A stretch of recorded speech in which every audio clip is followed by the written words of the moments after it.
Ladies, gentlemen, and arisen of all ages, in the entire lead up towards Dragons Dogma 2's release, the thing that excited me more than anything else was the prospect of a new vocation.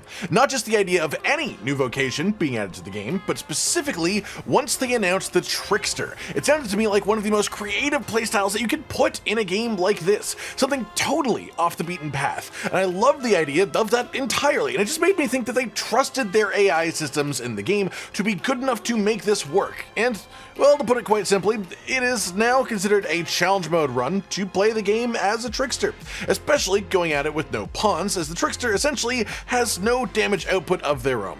To the point where to even defeat a Drake in the game, you need to manage to drag multiple NPCs with you, which is then essentially the same concept as having pawns to begin with, just with, less control, of course. Not to put down the challenge here by any means, just trying to point out what this sort of reflects on Trickster as a whole, and where it stands within the game. Dragons Dogma 2 can be a pretty unrelenting game until you get a handle on it, and for the most people, the way that you get a handle on it is by picking your vocation and ranking it up until you get strong enough moves to sort of just control the battlefield, then finding better gear, and eventually everything just becomes easy because you can just murder everything in moments. Trickster is sort of the antithesis of this, and it's in the name of it, really. Trickster is not here to fight. It is not here to war like the warrior. It isn't here to hand spears like the spearhand or a sorcerer like the sorcerer. It is here to trick from the ground up. This makes you rely on the game's AI, because again, Trickster just doesn't do damage on its own. And before you say it, yes, you can use some Trickster stuff with warfare to mix things up in interesting and useful ways, but I count that as being positives for warfare, really, not for Trickster itself. Trickster's reliance on AI, though, is present on both sides, and what's interesting about that is it sort of makes it always balanced in a way, no matter how it is, because if the game had incredible, unbelievably accurate human-like AI, the enemies would react in predictable ways you could actively trick, but they could also just sort of potentially work their way around obstacles much easier because they'd have human brains, much better than they currently do. Because dumb AI arguably struggles more with being tricked than smart AI would.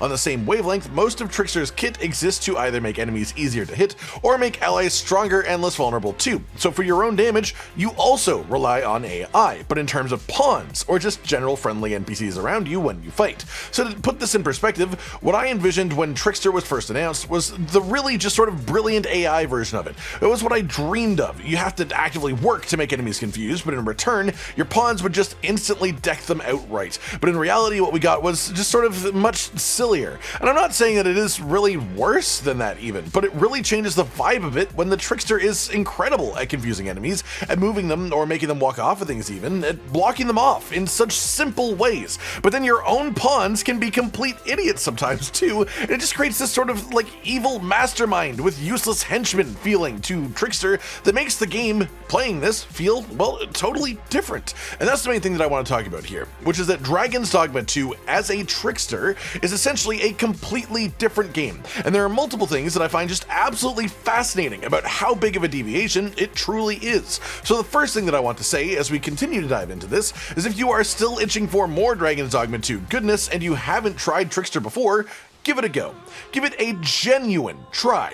We've got paths on this channel that you can follow to use and unlock Trickster at level 1 essentially at the start of the game, so you can just do a full playthrough as Trickster if you really want to, more or less. And what you'll find near instantly is that the game is completely fresh. The quests are the same, sure, maybe, but let's be real. The vast majority of your time in Dragons Dogma 2 isn't even spent doing quest objectives, it's spent exploring and traveling, and a lot of that time that you spend is then spent fighting along the way. Enemies in Dragons Dogma 2 can tend to feel a bit samey after a while. It did cause a big discussion a week or two after the release of the game where people were complaining about the number of different enemy types in the game, about how while there are a number of different goblinoid enemies, they all feel very similar to fight to each other in the actual combat, and the thing is, for most of the vocations, that is sort of true. The main reason is no matter if you're trying to min-max or if you're just playing what you think is fun, most every player will eventually gravitate towards trying to increase their power in their preferred playstyle. And this game lets you do that so effectively, honestly, that unless you are speedrunning pure story quests, by the time you reach Batal, a lot of smaller enemies will become quite trivial to you, making their differences almost non-existent. Trickster completely invalidates that whole train of thought though, because as as janky as the AI can be in this game, part of the cause of that is that every enemy type acts different behaviorally. General normal goblins will work in a sort of pack mentality. Hobgoblins will rush you because they're foolhardy and sturdy. Choppers will work in more hit-and-run type tactics because they are smaller, easier to kill, and thus more used to woodland environments, and they just sort of get in and out quickly. Knackers tend to be split between either extremely aggressive, always chasing right on top of you with heavy armor, or being super defensive, running away from you constantly so they can throw things at you from range. And the other variation with a lot of enemy types too is things like weapon types among them as well. Again, a lot of this gets forgotten with most vocations, but not with Trickster, at least not for the most part.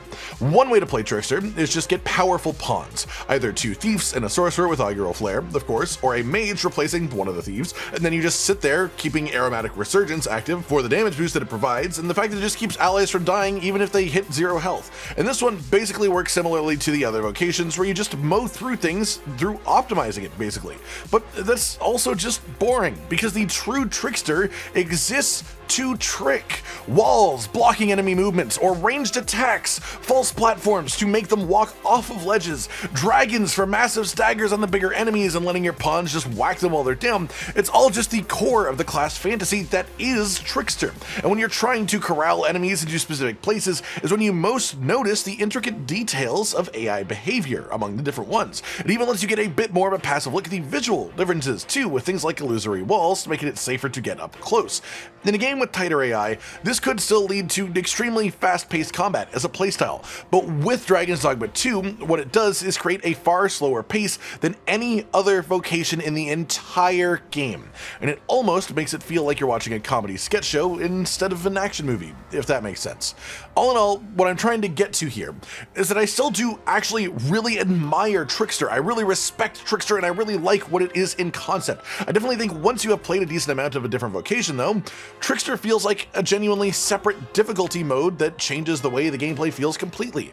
But it also makes me wonder, why don't single-player games try something like the Trickster as a playstyle more often? And as much as I think it wound up a bit on the silly side in this specific instance, I think it's important to consider that the Trickster is one of 10 vocations in a game that is pretty large and sprawling even outside of its vocations. But what if you had a more linear game where the only player combat style was similar to the Trickster? Almost like a mix between a stealth platformer type game and a puzzle game, where you use your illusion magic to work out how to defeat your enemies along the way without ever needing to deal damage yourself. Because that to me sounds like it would be extremely cool, and that is essentially what the Trickster wants to be, but it just feels like it's sort of a little bit out of place in the game. I still love it, but what it does more than anything is just make me wish that it was a more common playstyle in single player games in general, and make me wish that there were more games that really just dived into this type of gameplay. Because the Trickster is an extremely cool sounding concept, something that as an idea could represent some of the slickest gameplay possible, and it also requires a lot of creativity and trust from the developers too to even try it in the first place. But in practice, with the consideration of AI in a video game very rarely doing exactly what it is actually intended to do, it makes the game harder than any other way of playing it, while also just making Trickster feel tonally very different to every other vocation too. It makes the game feel completely different. In a way, the best way I can describe it is it feels like someone suggested the idea for Trickster, and everyone just said, you know what, yeah, let's do that because it sounds fun. Minimal consideration for if it would actually fit into the balance of the game, and it feels like little of the game gave extra consideration to the existence of Trickster either, or trying to give Trickster some little specific parts of encounters that benefit them. And so it almost feels like an afterthought. And I don't want to say that that's necessarily a bad thing, because it takes a lot of just sort of chutzpah to go for this type of thing in the first place, right? But I feel like it could have been just put a lot more effort into, but I also think that's a hard thing to say in a game as open as Dragons Dogma 2, where again, this is just one of 10 vocations. That's pretty much all I wanted to say today then, really. I just wanted to talk about the absolute anomaly of Dragons Dogma 2 that is the Trickster, why I really do adore it, while also having some quite conflicting feelings about it at the same time, and then of course the reasons why it intrigues me so much, and why I think this type of playstyle should get some more love in single-player games in general. I just think maybe Dragons Dogma 2 was a bit of a strange place to do it, but I still respect that they did, though they maybe should have put a bit more consideration of how it could function when building encounters through the whole game. I hope you've all enjoyed this discussion then, and of course, let me know your own thoughts in the comments down below the video. Like if you liked the video, subscribe to the notification bell for more, and most importantly, ladies and gentlemen, until next time, stay sweet.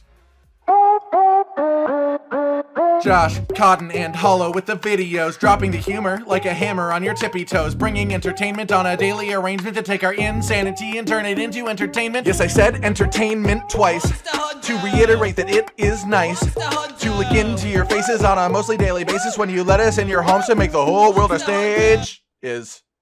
Goodbye.